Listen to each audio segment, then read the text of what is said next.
بسم اللہ الرحمن الرحیم۔ 6 لوگوں سے کبھی مشورہ نہ لیں۔ نمبر 1، لاپرواہ انسان سے کبھی مشورہ نہ لیں کیونکہ وہ اچھا مشورہ دینے کی صلاحیت نہیں رکھتا۔ نمبر 2، جلیس انسان سے کبھی مشورہ مت لو، خواہ وہ آپ کا سگا بھائی ہی کیوں نہ ہو۔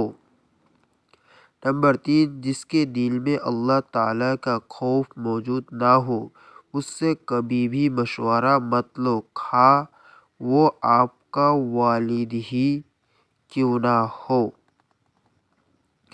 نمبر 4، کسی کام میں مصروف آدمی سے کبھی مشورہ مت لو، خواہ وہ کتنا ہی عقل مند ہو۔ نمبر 5، خوف زدہ سے مشورہ مت لو، خواہ اس کی خیر خواہی پر تمہیں کتنا ہی اعتبار کیوں نہ ہو۔ نمبر 6، بھوکے سے مشورہ مت لو، خواہ وہ کتنا ہی سمجھدار ہو۔ اللہ تبارک تعالی ہم سب کو ان باتوں پر عمل کرنے کی توفیق دے، آمین۔